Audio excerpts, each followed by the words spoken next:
Hello বন্ধুরা, আশা করি সকলেই ভালো আছেন। সবাইকে আবার আমার মিত্র ব্লগে স্বাগত জানাচ্ছি।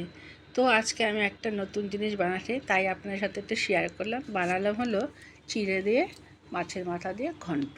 তো চিড়াটাকে আমি আগে অনেক ভিজিয়ে রেখেছিলাম এবং ভালো করে একটা ছাঁকনি দিয়ে, বড় ছাঁকনি দিয়ে ছেঁকে রেখে দিয়েছিলাম। তো মাছের মাথাগুলো ভেজে নিলাম, ভালো করে একটু এপিট উপিট করে ভালো করে ভেজে নিলাম। মাছের ভাজা হয়ে যাওয়ার পরে ওই তেলের মধ্যেই আমি কিছু গরম মশলা, এলাচ, দারচিনি, লবঙ্গ, একটা তেজপাতাকে 2 ফালা করে শুকনো লঙ্কা দিয়ে ওই তেলের মধ্যে আবার ফোড়ন দিয়ে দিলাম এই চিড়া ঘন্টার জন্য। এই ফোড়নটা যখন সুন্দর একটা গন্ধ বেরিয়ে আসবে, তখন নাড়াচাড়া করতে করতে যখন একটা ভালো একটা গন্ধ চলে আসবে, তখন কিন্তু আমি একটা পেস্ট বানিয়ে রেখেছিলাম। সেই পেস্টটা হলো আদা, লঙ্কা, পেঁয়াজ আর হলো টমেটো। এই 4টা জিনিস আমি পেস্ট করে রেখেছিলাম, একসাথে করেছিলাম, আজকাল আলাদা আলাদা করে করিনি। একসাথে করে এই পেস্টটা দিয়ে দেবো। এই পেস্টটা দিয়ে দেওয়ার পরে যখন দেখবো যে একদম ভালো করে জল কষতে কষতে যখন দেখবো যে একদম করে তেল ছেড়ে আসছে, আর এই চিড়া ঘন্টতে না, এটা কিন্তু আগে ঠিক মশলাটা কষিয়ে নিতে হবে, পরে কিন্তু আর কষানো যাবে না, কারণ চিড়া তো নরম জিনিস, পরে কষাতে গেলে একদম গলে যাবে। এই জন্য আগে কষিয়ে নিতে হবে এটাকে ভালো করে।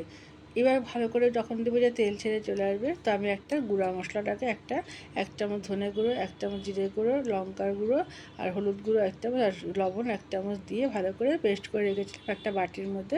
সেটাকে ঢেলে দিলাম। যখন দেখবো যে এটাও বেশ আর কি ভাজা ভাজা হয়ে আসছে বা তেল ছাড়তে শুরু করবে, তখন কিন্তু আমি জল ঝরা চিড়াগুলোকে ছেড়ে দেবো। আর জল যেন এক ফোঁটা চিড়ার মধ্যে না থাকে, সেরকমভাবে কিন্তু করতে হবে এটাকে। আর জল থাকলে একদম গলে যাবে, আর খেতে কিন্তু কোনো টেস্ট লাগবে না। চিড়া তো যেন নরম, জল দিলে নরম হয়ে যাবে, সেই জন্য একদম জল যেন না থাকে সেরকমভাবে করতে হবে।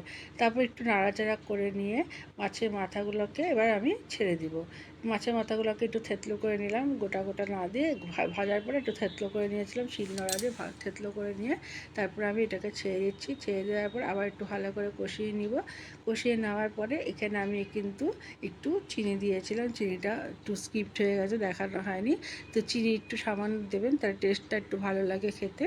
আর দেওয়ার পরে সামান্য একটু জল দিতে হবে, যেহেতু একদম মশলার সাথে মেশাচ্ছি, তো জিরাটা একটু জল না দিলে হয় না, তার জন্য সামান্য জল দিতে হবে। জল কিন্তু বেশি পড়ে গেলে কিন্তু এটা একদম গলে যাবে খাবারটা।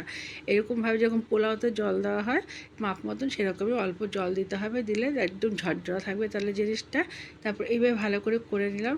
নিয়ে নেওয়ার পরে সামান্য জল দিয়ে দেওয়ার পরে এটাকে একটু, জলটা যখন দেবো শুকিয়ে শুকিয়ে আসছে, তখন আমি এটার মধ্যে দিয়ে দেবো অল্পটুকু ঘি। ঘি তো দিতেই হবে, কারণ যেহেতু যেহেতু ঘন্ট বলে কথা, এই জন্য ঘি একটু সামান্য দিয়ে দিয়েছিলাম।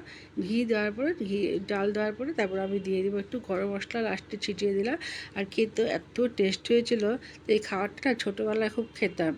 বিয়ের পর আর খাওয়া হয়নি এসব জিনিস। তো আমার আবার এসব জিনিস খেতে খুব ভালো লাগে, কিন্তু আমার হাজব্যান্ড খালি মুড়ি ঘন্ট চাল দিয়েই খাবে বলে। তো আমি ভাবলাম না, আজকে যখন চিড়া আছে করেই ফেলি একটু।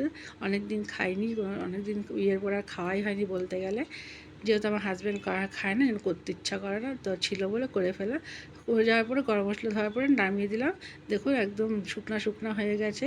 এইভাবে আমি চিড়া ঘন্ট দিয়ে মাছের মাথা, চিড়া দিয়ে মাছের ঘন্ট করলাম। আর আমার এই রেসিপিটা কেমন লাগলো অবশ্যই কমেন্ট করে জানাবেন, আর ফলো দিয়ে পাশে থাকবেন। আজ এখানে শেষ করলাম, নমস্কার।